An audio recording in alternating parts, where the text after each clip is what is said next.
आपको यकीन नहीं होगा, पानी की कमी के चलते महाराष्ट्र के लातूर जिले में टकराव को नियंत्रित करने के लिए धारा 144 लगाई गई थी।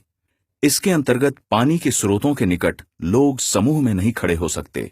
क्या आपको मेरी बात समझ में आई?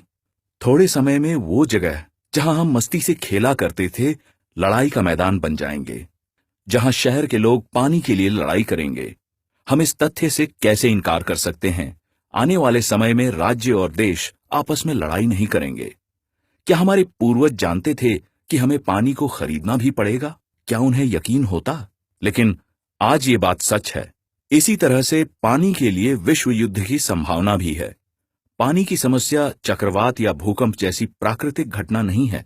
क्या हम इसके लिए जिम्मेदार हैं? पेड़ों की जड़ें नदियां और धाराएं बनाने के लिए पानी को सहेजती है। अगर हम पेड़ों को काट दें तो बारिश का पानी कहां जाएगा? समुद्र में, जहां वो किसी काम का नहीं रहेगा। गोदावरी नदी का जल स्रोत सूख चुका है। 40% कृष्णा नदी उजाड़ हो चुकी है। गंगा नदी कितने समय तक बारहमासी रह पाएगी पता नहीं। कावेरी के बारे में तो आप सब जानते ही हैं।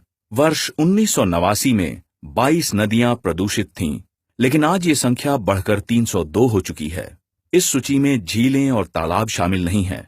भारत की आजादी के समय प्रत्येक नागरिक के लिए 100 लीटर पानी उपलब्ध था, लेकिन आज ये घटकर 30 लीटर हो चुका है। पानी के संसाधनों के बिना 83 प्रजातियां लुप्त हो चुकी हैं। क्या हम ये कह दें कि हमारे गरीब किसान का 84वां नंबर है? अभी तक 2 लाख। मुझे क्या फर्क पड़ता है अगर खेती ना रहे तो? क्या बस यही बात है? हमें अपनी बुनियादी जरूरतों के बारे में सोचना होगा। जैसे किसी जमाने में हम टमाटर निर्यात करते थे, लेकिन आज हम चीन, नेपाल और नीदरलैंड से इसका आयात करते हैं। यही हाल गेहूं और आलू का है।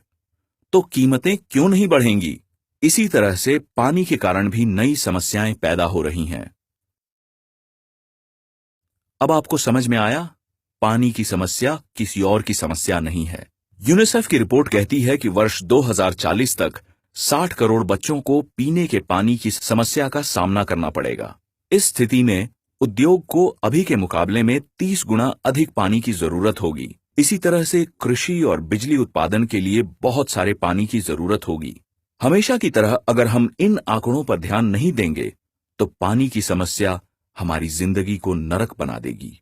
साफ शब्दों में आपको कैसा महसूस होगा अगर लोग आपको आपका गांव छोड़ने को कहें? लोग अपने गांव को छोड़कर अलग अलग देशों में बस रहे हैं। ईरान, अफगानिस्तान, पाकिस्तान और चीन जैसे देशों से लोग प्रवास कर रहे हैं। गांवों में पानी की कमी के चलते सबसे पहले किसान शहरों की ओर प्रवास कर रहे हैं। समय रहते समाधान नहीं निकाला गया तो बहुत सारी समस्याएं पैदा हो जाएंगी। आपात स्तर पर शहर जरूरतों को पूरा नहीं कर पाएंगे। हम कहां जाएं? क्या हमारे आंसू सूखी नदियों को भर सकते हैं? अब हम क्या कर सकते हैं? एक ही तरीका है और वह है वृक्षारोपण। बड़ी नदियों के दोनों किनारों पर 1 किलोमीटर और छोटी नदियों के किनारों पर आधा किलोमीटर दूर तक पेड़ लगाएं। ऐसा करने का अधिकार केवल सरकार के पास होता है। आइए साथ मिलकर इस समस्या के बारे में सभी को बताएं ताकि सरकार इसके लिए कोई कदम उठाए। हमारी नदियां जो हमारी जीवन रेखा है, उनको जीर्णोद्धार के साथ आइए अपना भविष्य सुरक्षित करें। मत भूलें, हमारे पूर्वज किसान थे और गीली मिट्टी हमें कितनी पसंद थी। अगर हमने इस समस्या का समाधान नहीं निकाला तो हमें अपनी मातृभूमि से रिफ्यूजियों की तरह जाना पड़ सकता है। हमारे आने वाली पीढ़ी हमें माफ नहीं करेगी। सोचने का समय चला गया। बिना सुरक्षित पीने के पानी के हर 21 सेकंड में एक बच्चा मर रहा है। क्या पानी बहुत तेजी से कम हो रही है? नहीं। This is a campaign to raise awareness that our